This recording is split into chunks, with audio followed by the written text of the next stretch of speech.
আসসালামু আলাইকুম। Hi guys, I hope you all are well.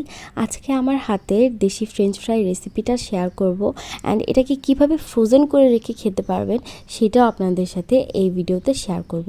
So ফার্স্টে আমি কিছু আলু নিয়ে নিয়েছি। আমি ফ্রেঞ্চ ফ্রাইয়ের জন্য সবসময় বড় সাইজের আলুগুলো প্রেফার করি, তাহলে হচ্ছে ফ্রেঞ্চ ফ্রাইয়ের সাইজগুলো সুন্দর হয়। দেন হচ্ছে এটা যেহেতু নতুন আলু, সো আমি সুন্দরভাবে এটাকে এভাবে পরিষ্কার করে নিচ্ছি, তাহলে দেখা যায় খোসাটা 50% এভাবেই উঠে পড়ে। দেন হচ্ছে আমি ছুরির সাহায্যে এটাকে আরেকটু ভালোভাবে ক্লিন করে নিয়েছি।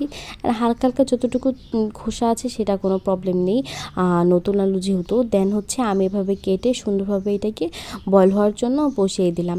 দেন এটাতে আমি একটু লবণ অ্যান্ড হচ্ছে একটু হলুদের গুঁড়া দিয়ে দিলাম, তাহলে আসলে এটা কালারটা সুন্দর আসবে। অ্যান্ড আমি এভাবে একটু বয়েল করে নেই, তাহলে হচ্ছে আমার কাছে মনে হয় ফ্রেঞ্চ ফ্রাইটা ভাজার পর একটু বেশি ক্রিস্পি লাগে। অ্যান্ড এটাকে আমি 50 থেকে 60% বয়েল করে নেব। এমনভাবে বয়েল করব যেটা হচ্ছে ভাঙবেও না, বাট বয়েলও হয়ে যাবে।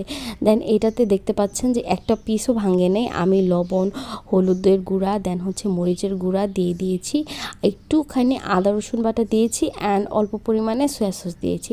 সয়া সসটা দিলে হচ্ছে একটা অ্যাডিশনাল টেস্ট অ্যাড হয়। দেন আমি এটাতে বারবিকিউ মশলা দিয়ে দিলাম, রাঁধুনির বারবিকিউ মশলা দিয়ে দিলাম। এটা হচ্ছে একদম গেম চেঞ্জার, এটা দিলে অনেক টেস্টটা ইনহ্যান্স হয়ে যায়।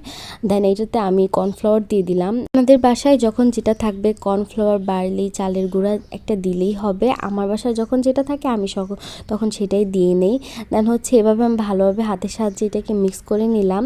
দেন তখন আমরা রাতের বেলা একটু ভেজে খেয়েছিলাম, প্লাস আমি ফ্রোজেনভাবে দেখানোর জন্য, কিভাবে ফ্রোজেন করতে হয় সেটা দেখানোর জন্য আমি আপনাদের জন্য একটু রেখে দিয়েছিলাম। এটাকে কিছুই না, জাস্ট আমি বাটিতে তুলে ডিপে রেখে দিয়েছিলাম।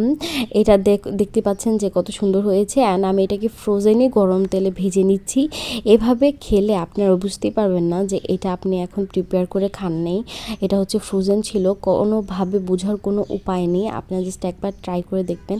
দেখতে পাচ্ছেন যে আমার ফ্রেঞ্চ ফ্রাইগুলো কত সুন্দরভাবে ক্রিস্পি হয়ে উঠেছে। অ্যান্ড এইখানে যে হচ্ছে যে আমার কোটিংটা আমি ভালোভাবে দিয়েছিলাম।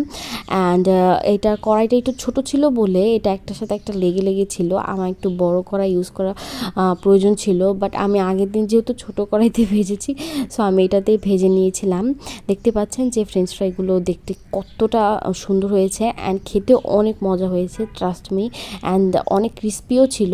দেন এই যে রাঁধুনির বারবিকিউ মশলাটা আমি উপর থেকে আরেকটু স্প্রিঙ্কেল করে দিচ্ছিলাম। এটা অনেক বেশি স্যুট করে ফ্রেঞ্চ ফ্রাইয়ের টেস্টের সাথে।